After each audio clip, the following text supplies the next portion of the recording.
Hello, dear viewers. Welcome to Wild Werewolf. Are you ready to embark on a wild and thrilling journey into the world of werewolves?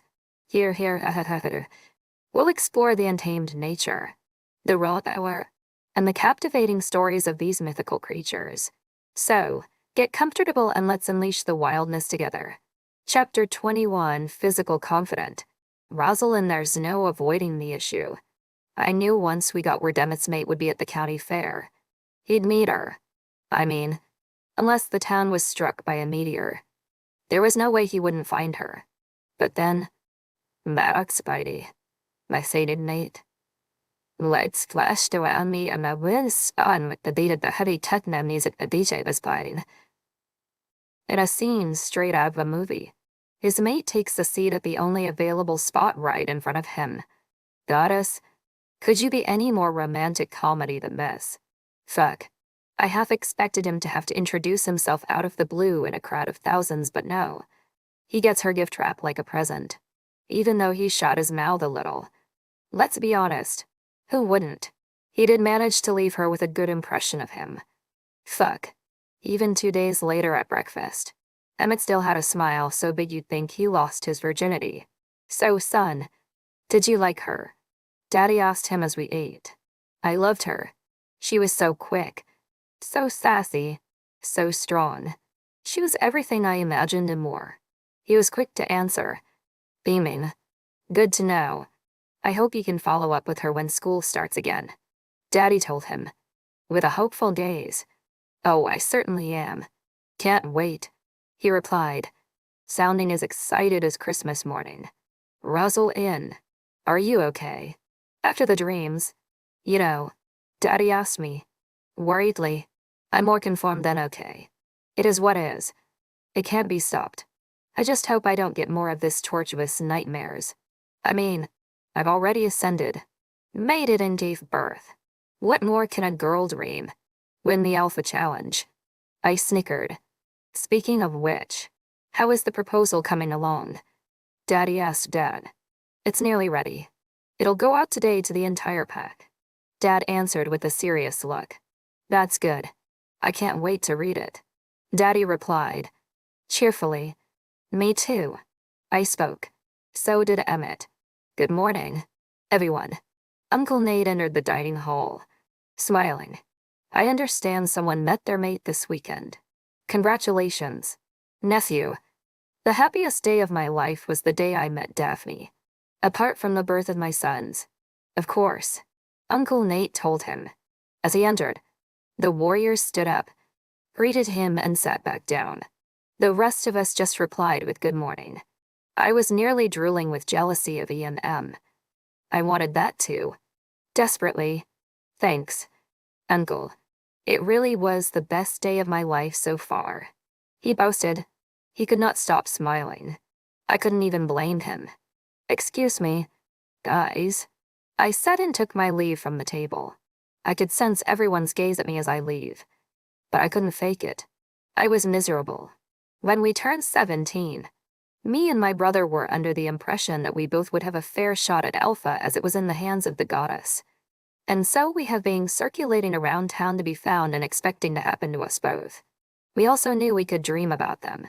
It's not something new or surprising. We've expected it, as countless of other ascending Alphas do. It's a privilege the moon goddess bestow upon the lineage of all Alphas. Maddox Spidey, my sated mate. Lights flashed around me and my wheels spun with the beat of the heavy techno music the DJ was playing. It wasn't guaranteed as well. As Alpha Casper would tell you, he basically met his mate on a mating season RIP, which is when ally packs travel around the state with unmated wolves to look around for potential pairings. And it worked for him and for my parents' friend Mike, who got mated to a warrior from the Blood Moon pack, who is now their Delta, and so many more. I guess my point with all this is that though I knew I had to lay down the groundwork, I expected a fair shot. I mean, God is a woman. At least, for us werewolves. After I got out of the dining hall, I brushed my teeth and went to my room. Then, I did what some people do in face of insurmountable odds. I cried about it for a while. I even skipped warrior training, which I never do. Then, I made a stupid decision. I quietly marched to John's house and jumped on him. Just not to fight this time.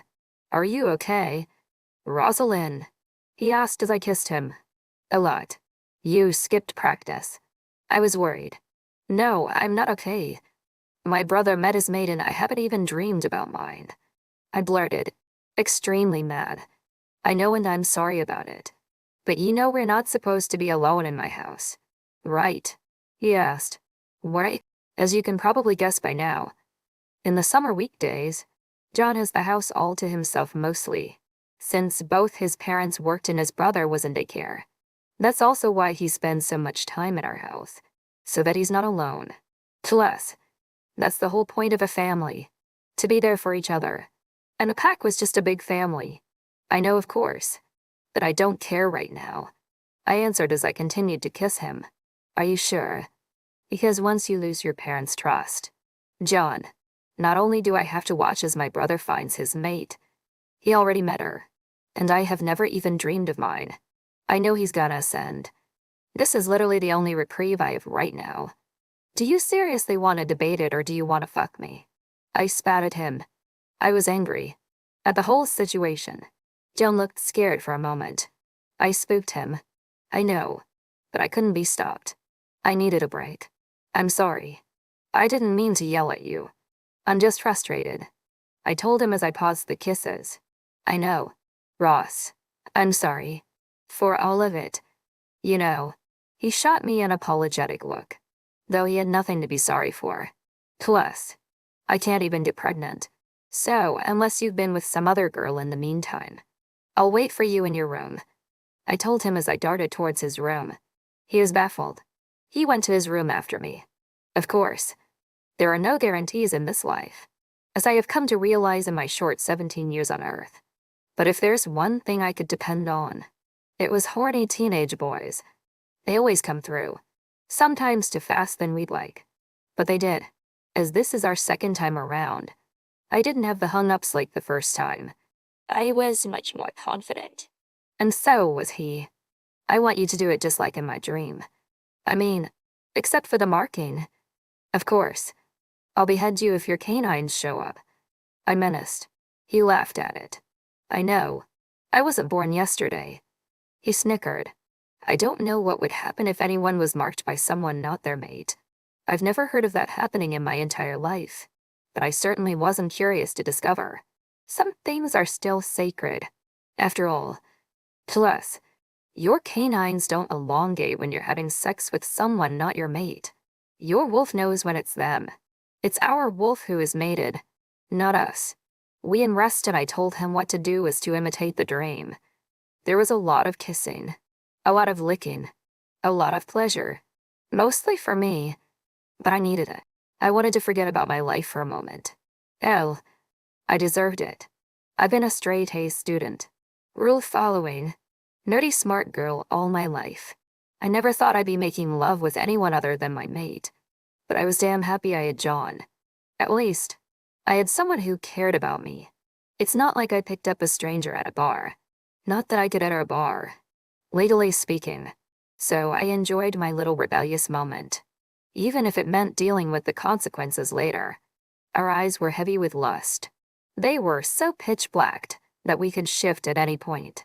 I came sometimes before he was even inside me. I made sure he took his time at my Aragona zone, and I loved how he complied with my every whim. By the time he was about to be inside me, I was salivating for it. Maybe literally. He was voracious at licking. He went at me hard. It's like he was possessed. He kissed my breasts as he thrust inside me and I moaned. Intensively. We go at it for quite some time. Actually, I was impressed at his stamina. And this is only his second time around. After we finished, we stared at each other in his tiny single bed and I just couldn't help it. "I love you, John," I stated, looking at him lovingly. "I love you too, Rosalind," he said as our lustful eyes slowly turned back to normal. "I hate to do this now, but I need to go. Otherwise my daddy will send a warrior after me," I croaked. He nervously laughed. "Shower together." I invited him. He jumped from the bed and took me to his bathroom, but not before picking up towels for us. Sometime later, when I returned home, I knew I would face some sort of firing squad. I just knew I was fucked and not in the fantastic way I've just been. Excuse my language. Rosalind, where were you? Daddy asked me as soon as I entered the pack house. Daddy, please. I know I messed up, but I needed a run to clear my mind. I told him, looking guilty, I know all this is being very difficult for you. I may not be a werewolf, but I understand it. It's a lot of pressure. Daddy comforted me. Thanks, Daddy. I really appreciate it. I'm so stressed you have no idea. I admitted, distraught. I know. Baby, hang in there. I wish I could say it gets easier. But from here to April, it's only going to get worse. I wish I could say otherwise. Daddy holds me. He looked so apologetic, so sincere in his face. I felt guilty not telling him the truth. I really did. Don't remind me. I think I'm going to be the first Huntington to skip an ascension ceremony in 120 years. I croaked. What? Dad shouted from across the hall. That was a joke. Dad, gee. I glared at him from far. If you need me, I'm here, baby. Okay. Daddy kissed my cheek. I know. Daddy, I love you, I said as I kissed him back in his. I go to my room and get ready for dinner, but not before I reminisce on the events that took place earlier this afternoon. I know I fucked up, but I didn't regret it. Not by a long shot. I am a strong, confident woman who should get what she wants, when she wants it. I shouldn't let any of this deter me from my life any more than Aunt Denise didn't let her plight deter her. If anything, I should be emboldened by this. I felt empowered.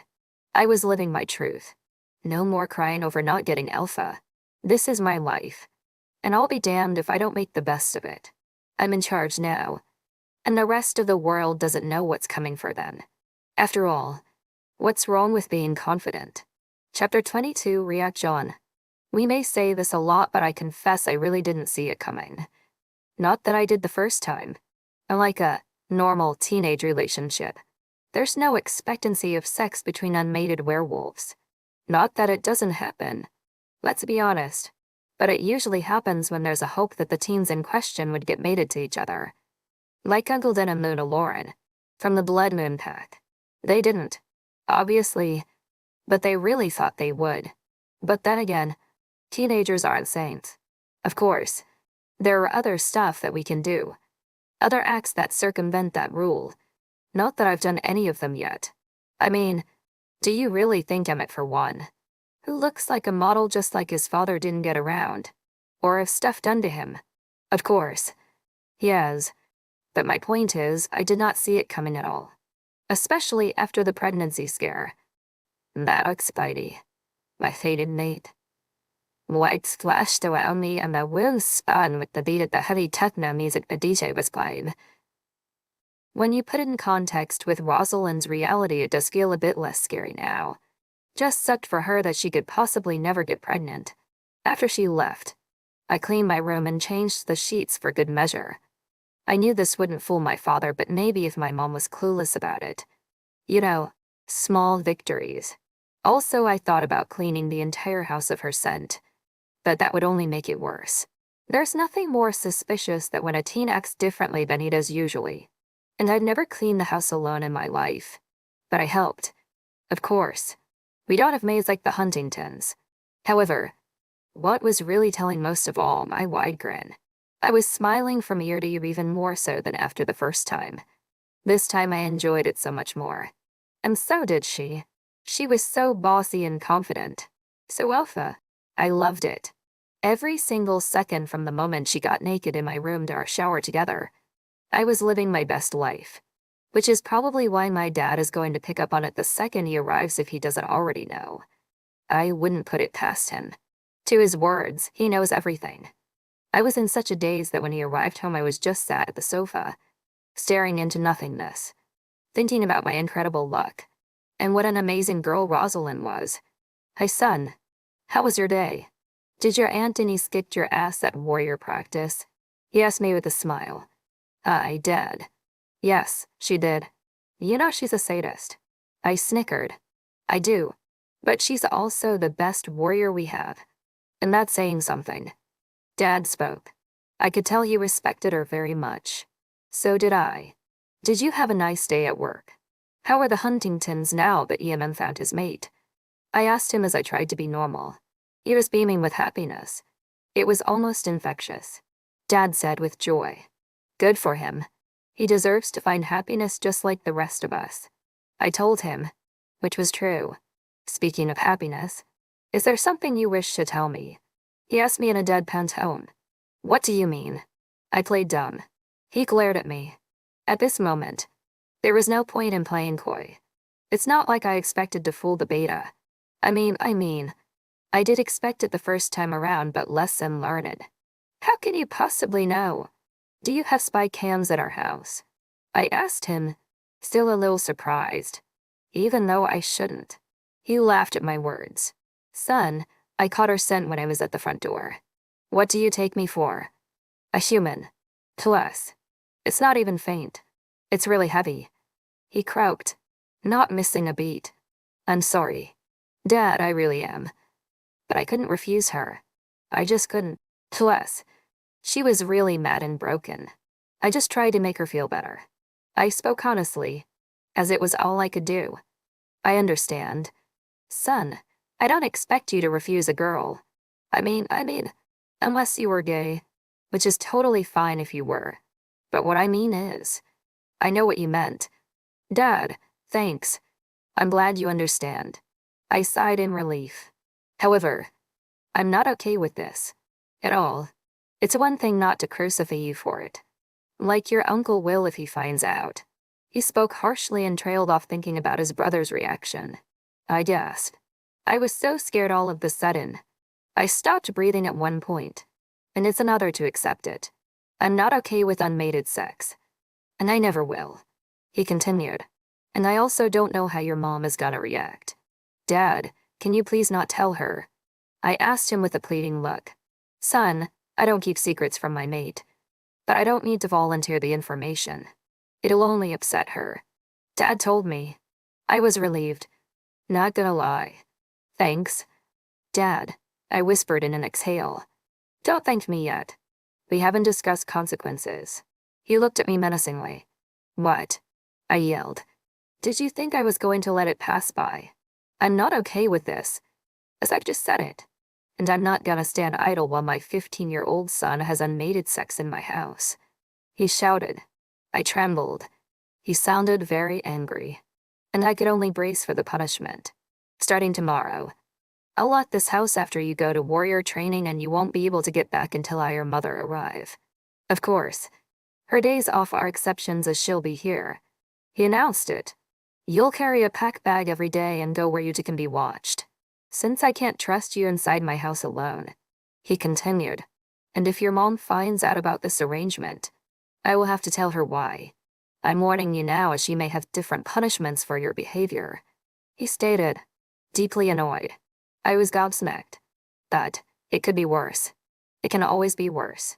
I just prayed that my mom and uncles never find out about any of this, or it'd be hell to pay. But after Saturday, my days went by like a summer breeze. Sure, there was still the hell it was warrior practice, but that has always been hell. So, nothing new there. I was in such a happy state not even my annoying sister could get to me. I just kept reminiscing about our conversation and her voice, her features. And yes, I realized that it's going to be different than anything I have ever experienced it. But I was ready for it. Like Daddy said, I was raised to accept my mate regardless of their gender identity, and though it may be a shock, it's not a bigger shock than what my dad had to go through in his time. At least now the council won't try to block me from ascension. Or so I hoped. I thought about if I should have asked for her number, but it'd give their number to a guy they've only just met. So I figured not risking up the weird factor as there were already plenty from the start. Regardless, I was just happy about it, and I hoped to dream more about her. As we reached the final weeks of summer, I prepared myself the best I can for the fall, come what may.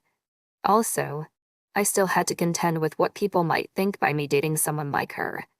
They'll probably think I'm gay, like many would, and it was already scary to explain my mate even to Paul, my best friend. It's not like we were exposed to a lot of diversity in a 10,000 people town, but he took it the best that he could, as I would take it if the situation were reversed. At least, it wasn't like Dad who kept a secret even from his best friend, who's also his brother, Uncle Nate. But I'm probably getting ahead of myself. I need to win her over before we start dating. And that promises to be a mighty task all on its own. But hey, it's only my entire future on the line. So bring it on. Rosalind. I kept waiting for the other shoe to drop. I knew Uncle Nate found out as John texted me that very day. But I already expected him to. So that wasn't a surprise. And I knew he wouldn't tell my dad about it because of how bad he reacted the last time around. But I waited for someone to do. But no one ever did. In fact, John and I kept meeting at the Packhouse playroom like nothing happened. And I was glad we did. Of course, I'm not without remorse. I mean, I still didn't regret it at all. But I did eventually tell Daddy about it when I caught him alone one day. I just couldn't lie to him. To my surprise, he told me he already knew. I gasped and asked him how. He said I smelled fresh that day when he hugged me. Like I just took a shower. Not as if I've been to an hour run. I guess he did, picked up a few things over the years. I apologized for not having the courage to tell him. But he said he only ever expected us to have an open and honest relationship, even if it meant not sharing what he knew with Dad. He really isn't Daphne's brother after all. I was glad he didn't push back. I mean, to be honest, of course I expected consequences.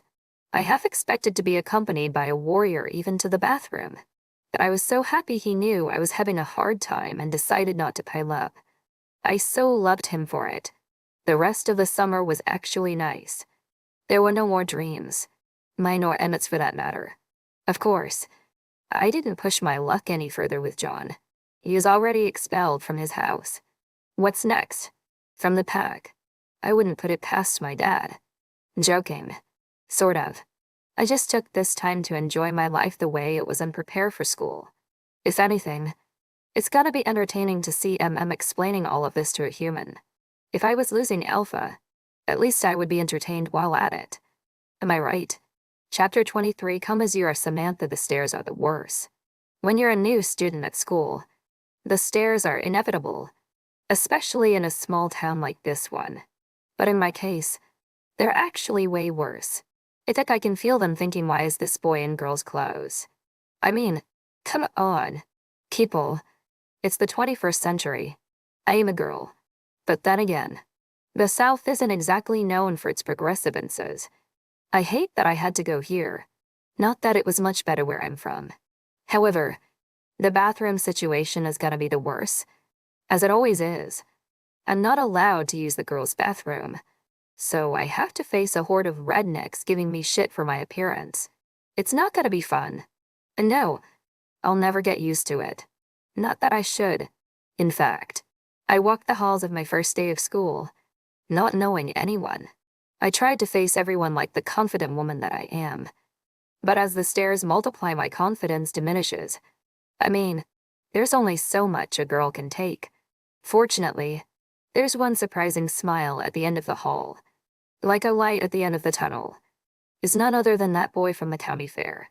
I don't know why he's smiling at me, but I'll take the blessing. At least it's one friendly face. Good morning. Emmett, is it? I greeted as I come near him. Good morning. Samantha. Yes, it is. How was the rest of your summer? He asked me in a chipper tone. It was nice. My family got to know the town better. All 5 minutes of it. He laughed at this. So you know.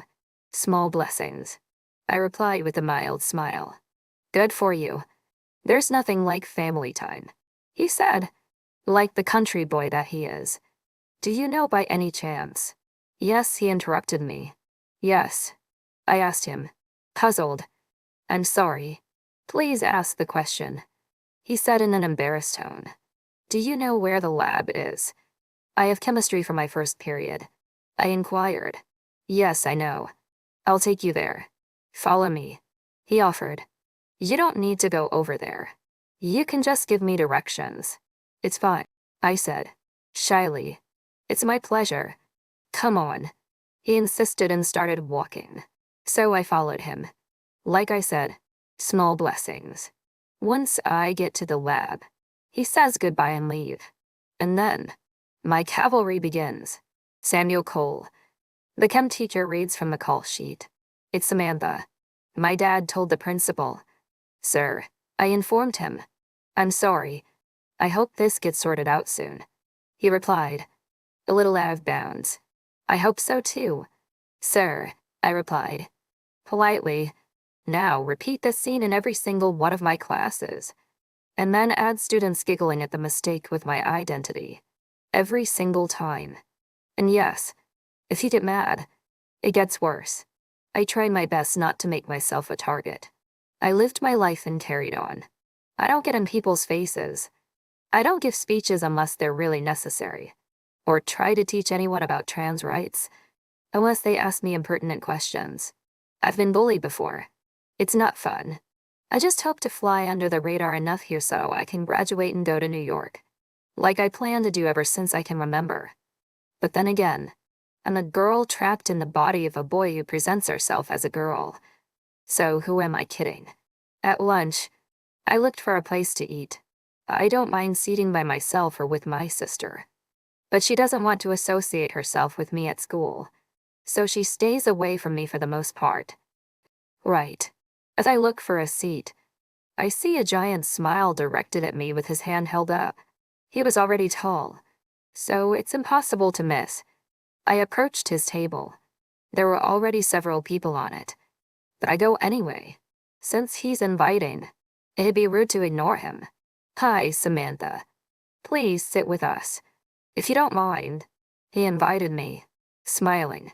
Sure, I replied. It's not like I'm fighting off invitations. I take my seat next to him. Welcome to Rutherford Falls. This my sister, Rosalind Ford Huntington. This is my cousin John Ford Underwood. My best friend Paul Johnson and my sister's friends, Sarah Lee and Georgia Simmons. He introduced everyone around. It was quite the pack. Nice to meet you. Nice to meet you. Everyone. I'm Samantha Cole, but you can call me Sam. I greeted them with a smile. They looked friendly. Nice to meet you too. They all said, did you find your classes okay? Emmett asked me as he ate. I did. You know, same boring stuff. But I do okay. I deadpan. Your dad is the new chief of police. Right. Georgia asked me. Yes, he is. That's why we had to move to this slice of heaven. I snickered. Cool.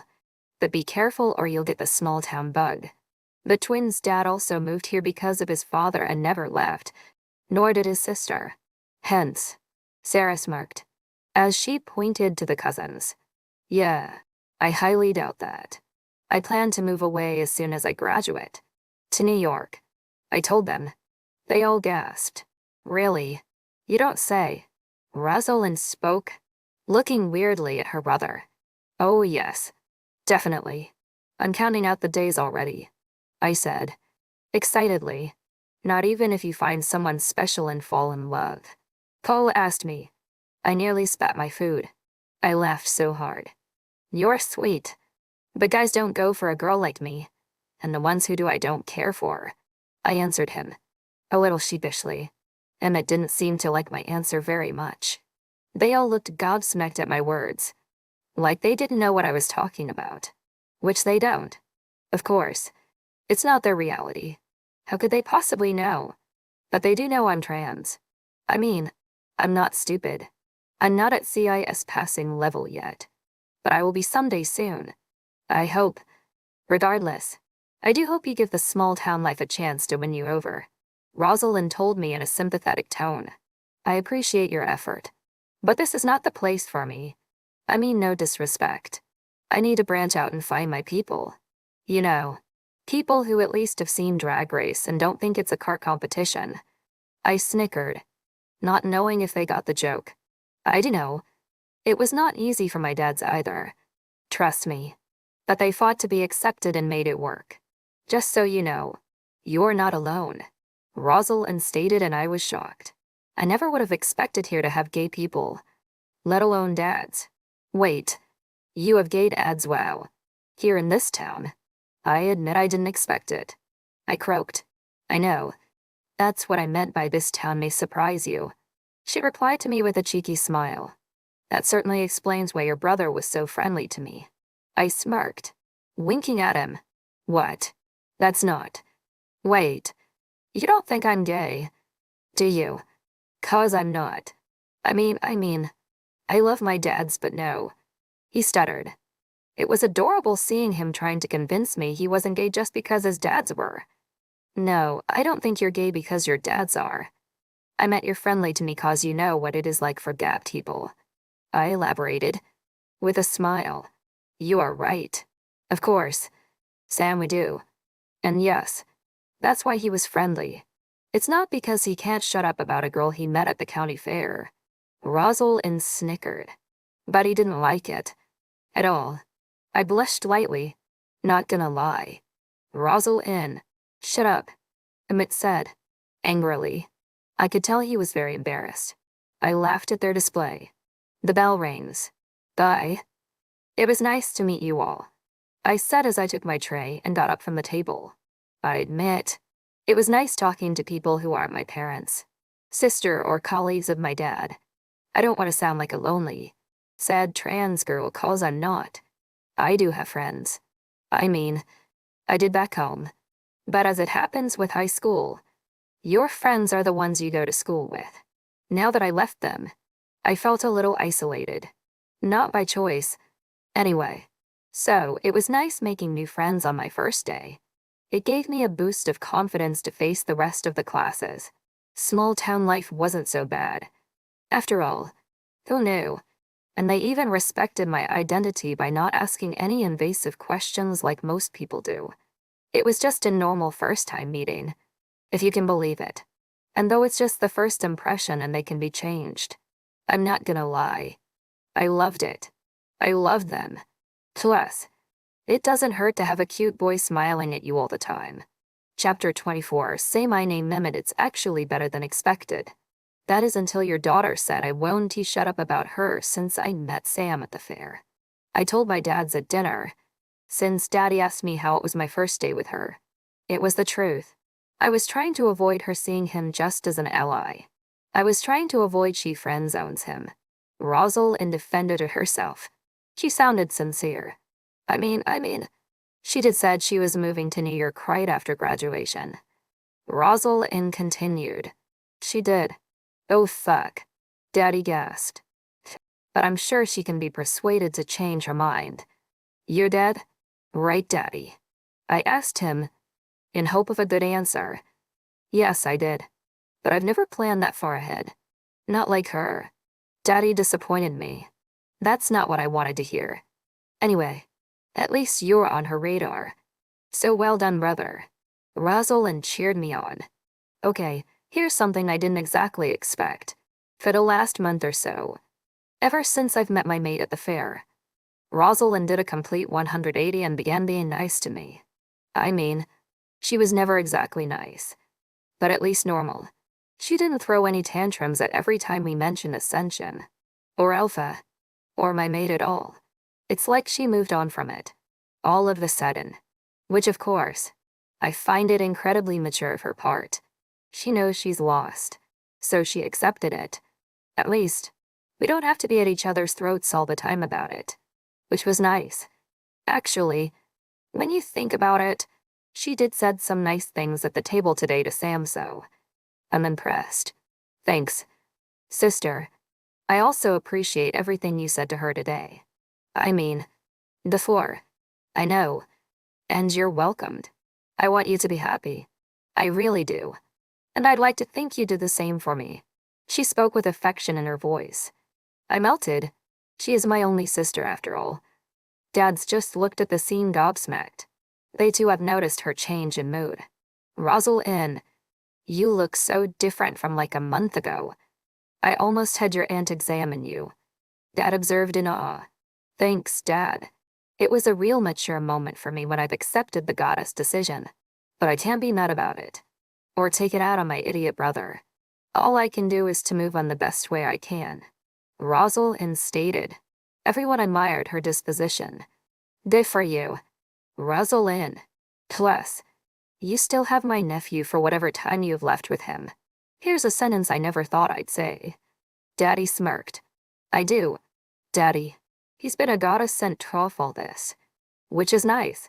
Rosalind swooned. Her voice was soft. I giggled at her choice of words. Which is ironic, since he's everything but. I croaked, but got interrupted. I know. Idiot. Go plan your trip to New York, cause that's where your mate will be. Rosalind jabbed at me and, she's back. Dad snickered. Not even that snarky response knocked me off my pedestal. I was glad just to have been able to talk to her. In fact, I'm way more advanced than I thought I'd be at this point. To be honest. Point 1. Goddess. I slept happily tonight. Next morning, I couldn't wait to see her again. There are 2 school buses that stops by the compound to pick up the children of the pack. As the territory was a massive land with lots of houses where wolf families lived in, all the children left to school together in these buses. So every day we all rode together, me, Rosalind, John, Sarah, and Georgia, alongside all the rest of the kids from our compound. So, what did you think? Did you freak out when she mentioned New York? Paul asked me. We sat together at the bus. Naturally. I did. Of course. I almost flipped. I answered. Worriedly. What about when she said no boys wanted her and she doesn't want the ones who do? He continued. That broke my heart. It shouldn't be like this. People should be accepted for who they are. I declared. Hurt in my tone. You're right, bro. They should. But how are you gonna deal with? He trailed off. With her anatomy. I don't know. Let's cross that bridge when we get to it. Shall we? I smirked, trying to mask my insecurities. I was scared. Not gonna lie. I like, parts that are usually found on women. So I don't know how am I going to deal with different body parts. But that's not a thought I should be having right now. We've only just met. You've barely said hello to her, already thinking of mating. Get a grip. Brother. Rosalind snickered from her seat. No one asked for your input, you. Corrupter of minors. I smirked. I am a minor. Idiot. She rebuked. John, Sarah, and Georgia laughed. When we arrived at school, I go about my routine so I don't look desperate. Let her come to you. Don't need to up the creep factor as it's a lesson we've learned from Uncle Nate and his run-in with his mate, Aunt Daphne. He went in her direction the day they met. She thought he was a pervert. It took a lot of work for her to come around, and he's the sweetest guy in the world. Apart from Daddy. Good morning, Emmett. Sleep well. She greeted me with a smile. And I opened the biggest one. Good morning. Sam, you can call me MM. If you'd like. Yes, I did. Did you? I replied. Cheerfully. Wonderfully. Can you tell me where is this? She shows me her schedule. Don't need to take me. That's Spidey. My faded mate. White splashed around me and my will spun with the beat of the heavy techno music the DJ was playing. She said, awkwardly, I won't take you if you want, but I'm going there anyway as I have the same class. I smirked. Oh, okay. In that case, led the way. She suggested, don't mind if I do. I replied, and already regretted saying. So awkward. We arrived in class together. We take our seats and go about our day. Samuel called. The teacher called. It's Samantha, but you can call me Sam, if you prefer. She replied, in a good mood. Okay, Sam noted. The teacher continued. After that awkward interaction, the rest of the class went normally. I wondered if she had to face that at every class she took. Bummer. At lunch, I invited her to join us again, if she wanted, which thankfully she did. So, Sam, how are you liking our school so far? Georgia asked her. It's pretty okay. So far the teachers have tried to accommodate my identity request, but it should be on their call sheets already. If we were in California, I'd already be registered as a girl and wouldn't have to face any of this.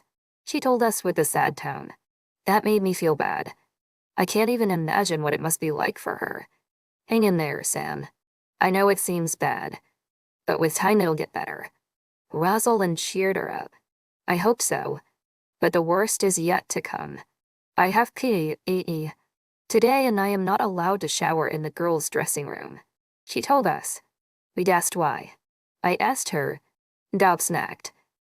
They said they can't have a penis at individual showering with the girls. She explained. It's a liability issue. She continued. That's so awful. I'd love to have a penis at individual showering next to me. Rosalind joked. The girls laughed, but me. John, Paul and Sam don't. I'm glad you find it amusing. It's not a joke to me. Sam chastised Rosalind. She looked so sad I just wanted to hold her. But of course I don't. I'm sorry. Sam, you're right. I apologize. You should be able to shower wherever you feel comfortable. Rosalind apologized. Looking guilty. So did Georgia and Sarah. I know it's bad. But if you need any help, ask for it. Okay. I told her with a concerned look. Thank you. She replied with a sad smile. After that exchange, the lunch was a little awkward, but we tried to diffuse it with lighthearted topics. That is until. Wait, did you just say you kissed your cousin? She asked Rosalind. Gobsmacked. I did. But just so you don't look at me any weirder than you already are. I'm not a Ford by blood like him. I'm in name only. We are cousins, but we are not actually related. Rosalind explained. Not that it sounded any better from Sam's perspective. Kissing cousins. That's so. Sam laughed uncomfortably. I whispered for Rosalind to be chill about it. But you know, chicks, it's not like we've planned for it to happen. You know, the heart wants what it wants. Rosalind argued. Sure. You do you. Honey, Sam told her, with a light tap on her hand. Thanks. Sam, she limited herself to say. But she did not look happy. Nor did John. But at least he kept quiet. Later, we are at PE, and I take the opportunity to practice weightlifting and other exercises. Paul does the same as he trains as a warrior like his dad, even though he's gonna be my beta. But he still had to survive Aunt Denise just like us. Rosalind and her friends go running. Sam tried to find something to do. Gets herself situated at the new environment. The gym teacher helped her, as I have literally dreamed about it. Sam faces whistles and comments from the boys as she entered the locker room. This fucking people. I feel like what Dad must have felt when Daddy went trough, almost the same thing in their time. She's forced to wrap herself in a towel and rest like that, so she doesn't expose herself. I go about my business as usual and watch it from afar. It was a heartbreaking scene to watch. I wanted to interfere, but I thought it'd be worse for her at this point. Paul talked me down the ledge when some of the boys' dad named her. I was furious, but he convinced me that if I interfered now, it would be worse, unless she specifically asked for me. Unfortunately, there's no escaping the actual shower. Try as she may. She did have to bathe. I mean, not really, but who can handle the smell after physical activity? She put her brave face on and handled it like a pro. Though again, not without teasing and comments from ignorant people. Of course, I tried my best not to look at her once she's at it. I feel embarrassed for her. It must feel terrible when people can't see past the exterior. But for a person with gender dysphoria, they don't see themselves at their biological gender. They see the opposite. Or sometimes they don't identify with neither. We leave the shower and get dressed for the rest of the classes in separate times. I glanced at her and tried to say goodbye, but she's too far gone to listen to me. If only she was a werewolf. Today was an interesting reflection. As I had a lot to contend with, I can't help but to feel for Sam. This was only the second day of school. There were many more to come. I just hoped everything goes her way. I certainly wish to see more of her in the future, preferably with people saying her correct name, as she deserves it. Chapter 25, Visiting Hours. Job. I'm rooting for Emmett. I really am. No, I don't mean for him to ascend as alpha. Unfortunately, that ship has already sailed and he will ascend. There's nothing anyone can do about it. And yes, that means I won't be Beta. I could be bitter about it.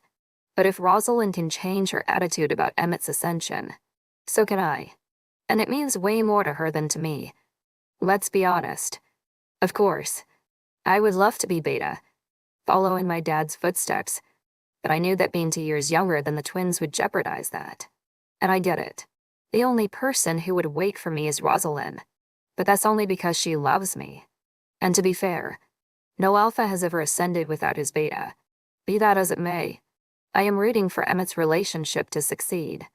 I may not want him to ascend, but I would never wish on anyone to be apart from their mate, especially after witnessing firsthand the effect it had on my dad, though I was mostly too young to notice. Now I hate to be shallow, but I don't know how would I have handled Emmett's plight. And I don't mean about the runaway mate. Not that I'd know how to handle that either, but I meant not having a cis gender female for mate. And yes, I realize that sounds transphobic, though I don't want to be. I hope it's one of those things that I can mature over time, cause my 15 years old self can't cope. In any case, she seems like a lovely girl who'll definitely call him on his crap. Good for him. Who doesn't like a strong woman?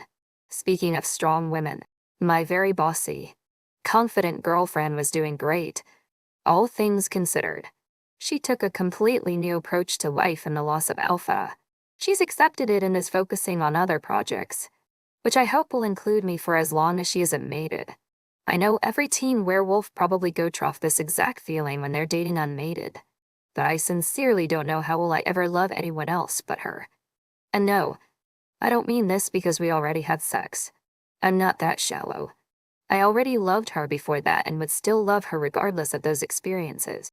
However, I don't know how our sex are supposed to compare with mated sex. Of course, I don't have the experience to back it up, and it's not like I'm gonna ask around mated couples about their sex lives. But I seriously don't know how it's supposed to top that, because ours was amazing. I know we've only done it twice, but if it does get better with time, I can't hardly wait for more. Now, back to reality. School life was very different from summer life. Max Spidey, my fated mate. Lights flashed around me and their wind spun with the beat of the heavy techno music the DJ was playing. We arrived already in the afternoon and times before warrior training. I mean, thank goddess I live and train in the same compound, however massive its land is. After warrior training, shower and then homework before dinner. By the time you have dinner, you're already beat.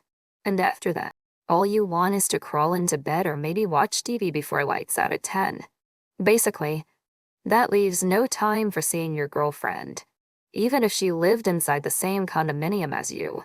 Of course, I see her at school and warrior training, but it's not the same, obviously. As we are in different grades, we don't have any class together and basically only see each other at lunch. I missed my girlfriend. I missed making out at the playroom of her house, which is why weekends were the best, as we didn't have the same restrictions. Were you weirded out by Sam's words at lunch the other day? I could tell you're pissed. I asked as I gazed upon her on the couch at the playroom. I was a little, and just got defensive about us. She made it seem like it's something dirty, like a dirty little secret. And I've never felt that way about us, though I'm aware of the looks we get from our own parents. Rosalind spoke in a concerned tone. Yeah, me too. I mean, my dad is pretty understanding but up to a point. He did not like our adventure last summer. I smirked. Max Spidey, my fated mate. Lights flashed around me and my wind spun with the beat of the heavy techno music the DJ was playing. Too bad for him. I loved it. Also, isn't it amazing how the second time was so much better than the first one? She noted with a wide grin. I know, right. It was freaking awesome. So much better. I agreed, enthusiastically. I wonder what our third is gonna be like. I pondered, suggestively looking at her. I had a feeling you're gonna say this. But down, boy. Max Brady, my fated mate. Lights flashed around me and my wind spun with the beat of the heavy techno music the DJ was playing. We don't have a venue, Rosal instated. I knew it was a long shot, but hey, closed mouths don't get fed. I know. I mean, if I even attempt to at my house, my dad would ban me from seeing you. Not even joking. He'll be worse than your dad. I croaked. Yeah, I didn't think so. That was a one-off anyway, Rosalind said with a sad tone. Agreed. But anyway, it doesn't matter. I'm just glad to finally being able to see you properly. School barely started and it's already kicking my ass. I snickered. I know. John, I totally understand. And this is my final year. There are lots to do, she observed in a somber tone. I looked down. Immediately I was reminded of our age gap and how I wouldn't have her by my side same time next year. Hey, don't be sad. We'll make it work. It's not like I have to prepare for ascension or anything. She snickered with an uncomfortable laughter. I know. It's just that next year I won't have you by my side. And it saddens me. I admitted. Painfully. Don't think about that. Let's enjoy this year, she whispered. We still have plenty of time till then, she said as she kisses me. Goddess, I miss this. Not much later than that. We're having lunch at the pack house dining hall. So, son, how was the first week with your mate? Uncle Felix asked him. It was mostly great. Daddy, I was sad to see her having to face the locker room. I even remembered the story you told us about Dad defending you. But it was awful. He told him, in a very saddened tone. It must be very difficult for her. I hope she can rise above this situation. Uncle Felix replied. Hopeful. And how was your week? Nephew. Any girl distracted you from my daughter? Uncle Dan joked. I mean, not really. I laughed out loud. There's only one girl for me. Uncle. Sorry. I was just wondering the other day. How am I ever supposed to love anyone else more than I love her? I pondered. Razzle and swooned. It was worth a shot. He croaked. Anyone had any more interesting dreams lately? Razzle in. Did you dream you win the Alpha Challenge? Uncle Dan snickered. Good one. Dad, not yet. But now that you've changed the Alpha Challenge, maybe soon, she replied, not missing a beat.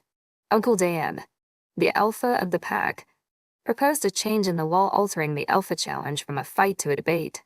The pack voted for it at the last full moon ceremony and it has won in a landslide.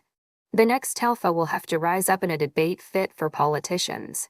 And how is my sister? Tell her to come see me sometime. I miss her. Uncle Felix said. She's fine. Uncle. Just working. You know. Doctor's life.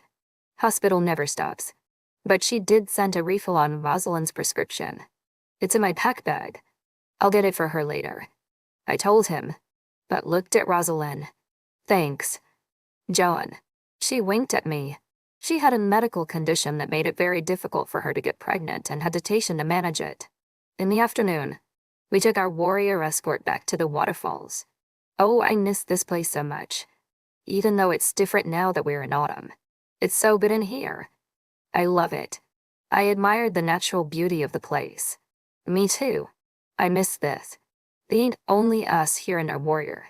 She snickered. I laughed. Because of our unmated sex here.